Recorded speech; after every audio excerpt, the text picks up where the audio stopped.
అరవింద్ గారు ఎలా చూస్తారు అంటే చంద్రబాబు ఏదైతే పూర్తిగా బాధ్యతలు స్వీకరించిన తర్వాత మొట్టమొదటిసారిగా కేబినెట్ సమావేశం జరిగింది. దీంట్లో అనేక కీలక నిర్ణయాలు తీసుకున్నట్లుగా కూడా తెలుస్తోంది. అంటే చాలా పెద్ద పెద్ద మార్పులు చోటు చేసుకొని ఉన్నాయి రాష్ట్రంలో అన్ని అంశాల్లో కూడా అన్నట్లుగా కూడా సమాచారం అందుతోంది. ఎలా చూస్తారు?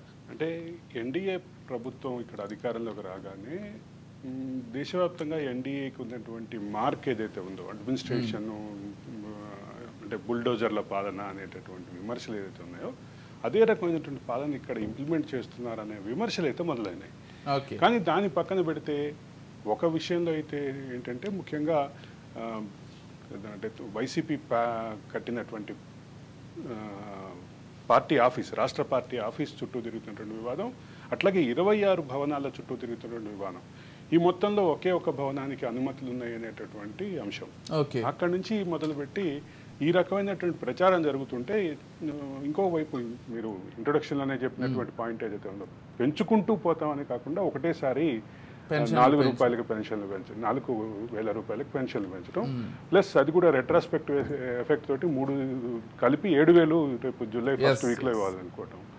దీనివల్ల దాదాపు 952 కోట్లు సుమారుగా భారీ అంటే భారీ బడ్జెట్ కిందే లెక్క భారం పడబోతుంది.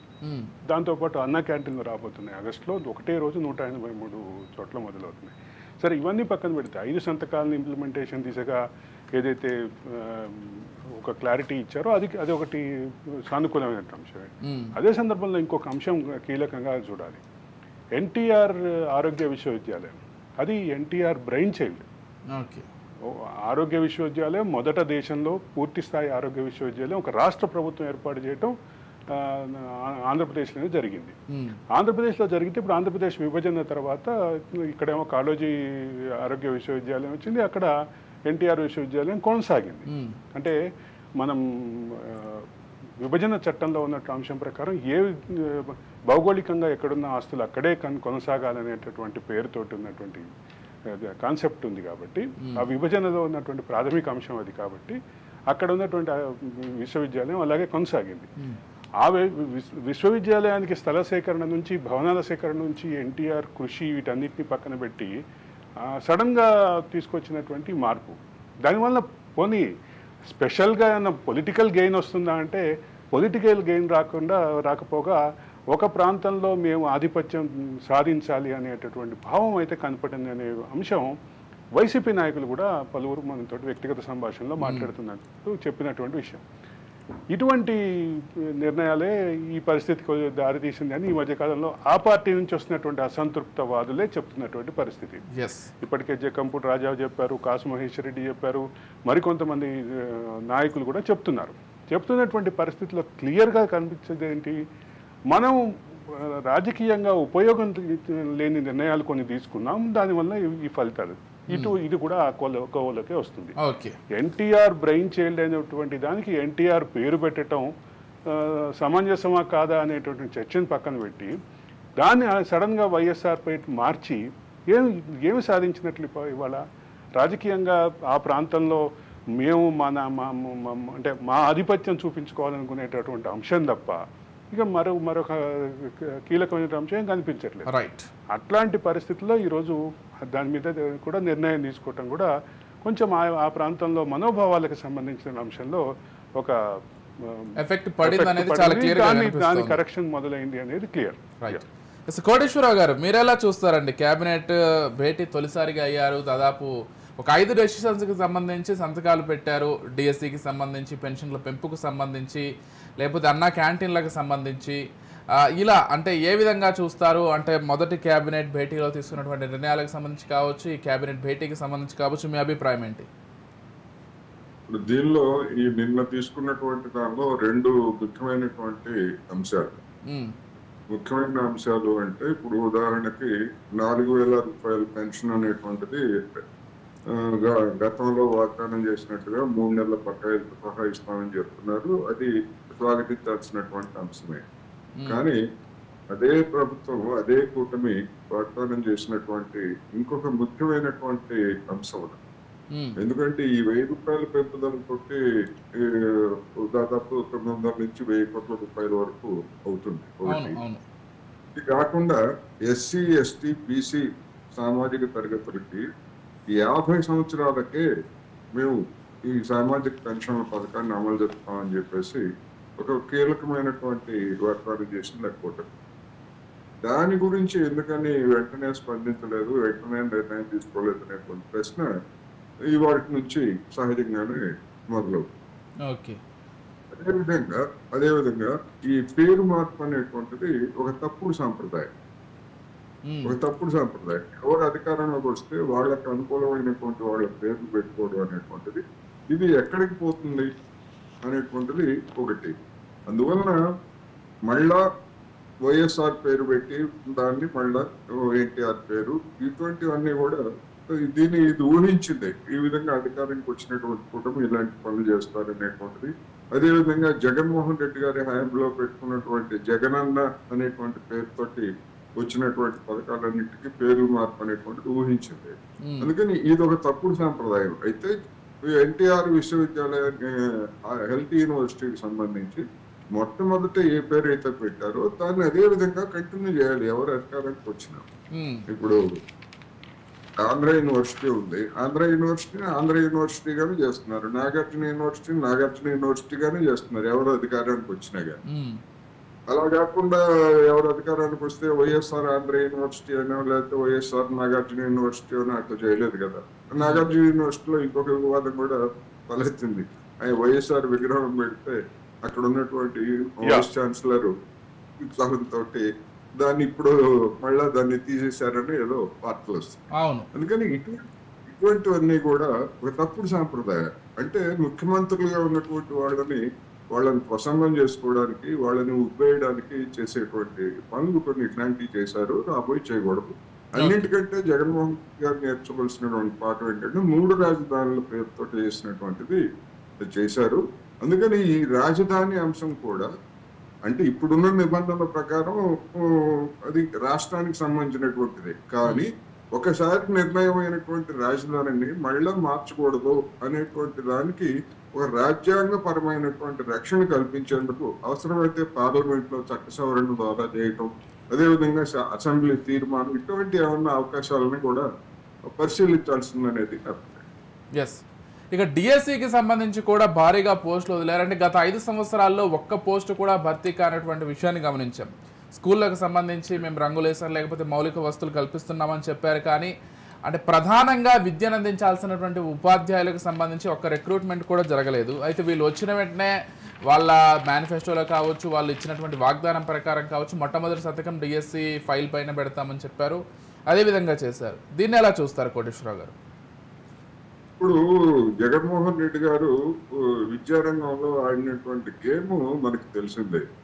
పేద పిల్లలకి లేకపోతే ప్రభుత్వ స్కూళ్ళలో చదువుకునేటువంటి వాళ్ళకి ఇంగ్లీషు మీడియం పెట్టాలని చెప్పేసి హడావుడి చేశారు. సరే, అదొక వివాదాస్పదమైనటువంటి అంశం. పేద పిల్లలకి కానీ ఎవరికైనా ఇంగ్లీష్ మీడియం చదువులకి ఎవరు వ్యతిరేకం కాదు. దాని మీద చర్చ నడుస్తుంది, రాబోయే రోజుల్లో కూడా చర్చ నడుస్తుంది. కానీ జగన్మోహన్ రెడ్డి గారు దాని మీద చేసినటువంటి హడావుడి ఆ పేద పిల్లలు లేకపోతే ఎక్కువ మంది బడుగు 15 వర్గాలకు చెందినటువంటి వాళ్ళే ఇవాళ ప్రభుత్వ స్కూళ్ళకి వెళ్తున్నారు. మిగిలినటువంటి కాస్త ఆదాయం కలిగినటువంటి వాళ్ళతో కార్పొరేట్ స్కూల్కి వెళ్తున్నారు. కానీ ఆ స్కూళ్లలో అవసరమైనటువంటి బోధనా సిబ్బందిని నియమించకుండా జగన్మోహన్ రెడ్డి గారు నేను ఇంగ్లీష్ విద్య నేర్పిస్తానని చెప్పడం పెద్ద ప్రహసనం. అందువల్ల దాని గురించి గడిచినటువంటి 5 సంవత్సరాల్లో ఎప్పుడైతే ఆయన మాట చెప్పారో అప్పటి నుంచి రాలేటి వాళ్ళు అనేక మంది అసలు టీచర్లు లేకుండా తెలుగు అయినా ఇంగ్లీష్ మీడియం అయినా పిల్లలకు పాఠాలు చెప్పేది ఎవరు, మీ పని ప్రభుత్వ తీరు ఏమిటని అనేక సార్లు ప్రశ్నించినా గానీ ఆ పెద్ద మనిషి గాని లేదా మొత్తం కేబినెట్ గాని దాని గురించి పట్టించుకోలేదు. అదే సందర్భంలో నాడు నేడు అని చెప్పి బిల్డింగ్లకు రంగులేసి అదే కీలకమైనటువంటి అంశంగా పాఠ్యాంశాలకి సంబంధించినటువంటి మార్పులు వీటన్నిటినీ కలిపి ఒక నాడు నేడు పేరిట చేసినటువంటి అంశంలో కొన్ని సానుకూలమైన అంశాలు అయితే కనిపిస్తున్నాయి ఖచ్చితంగా కోటేశ్వరరావు గారు. డెఫినెట్ గా ఇప్పుడు స్కూల్ ఇన్ఫ్రాస్ట్రక్చర్, స్కూళ్ళలో సౌకర్యాలు మెరుగుపరచడం అనేటువంటిది గతంలో సుప్రీంకోర్టు అనేక సందర్భాల్లో చెప్తుంది. రెండోది ఆ నడు నేడు లేదా స్కూళ్ళకి సంబంధించినటువంటి నిధుల విషయంలో కేంద్ర ప్రభుత్వం కూడా కొన్ని నిధులు ఇస్తూ ఉంది. అది మంచిదే, అది మంచిదే. ఇప్పుడు అన్ని సౌకర్యాలు ఉండి మొత్తం మనకి ఉదాహరణకి మనం భోజనానికి పిలిచారు, భోజనానికి పిలిచిన తర్వాత వంట చేసేవాళ్ళు లేడు, వంట లేదు అంటే మన భోజనానికి ఎంత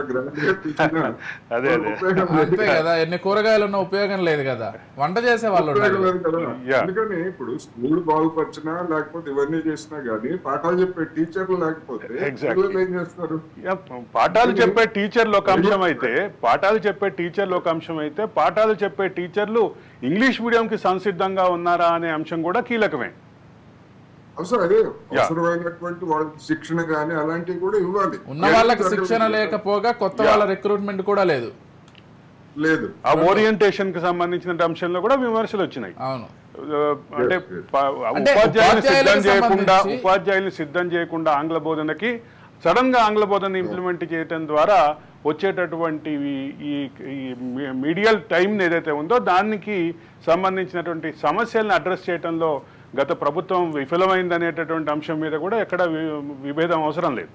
కానీ అసలు సాధ్యం కాదు ఆ విధమైనటువంటి సమూలమైనటువంటి మార్పు ఒకసారిగా సాధ్యం కాదు ఎక్కడ. అంటే తెలుగును ఆప్షనల్ గా పెట్టకుండా పూర్తిగా తీసివేయడానికి సంబంధించి కూడా కొంత వివాదం నడిచింది. అంటే ఆప్షనల్ గా పెడితే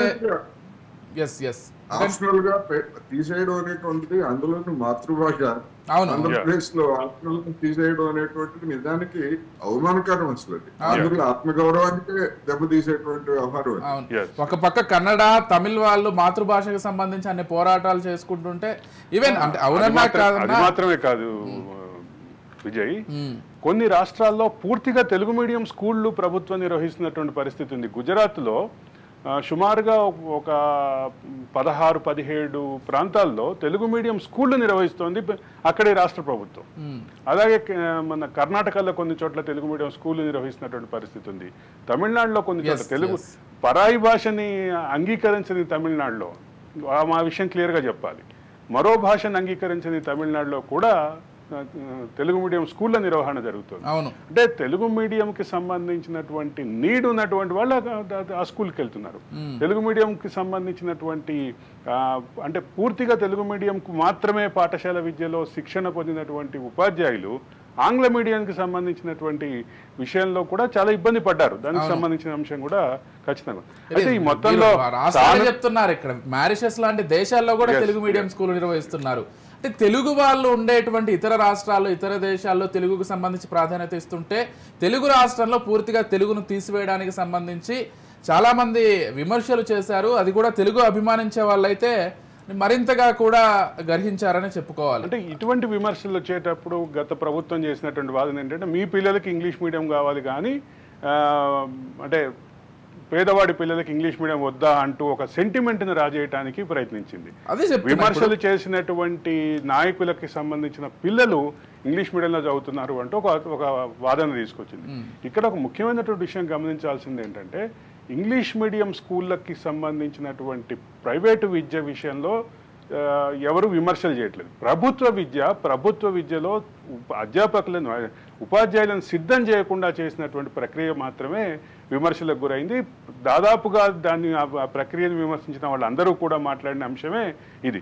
కోటేశ్వరరావు గారు అయితే ఆ విషయంలో చాలా గట్టిగా మాట్లాడేవారు, డిబేట్స్ లో కూడా చాలా గట్టిగా మాట్లాడేవారు.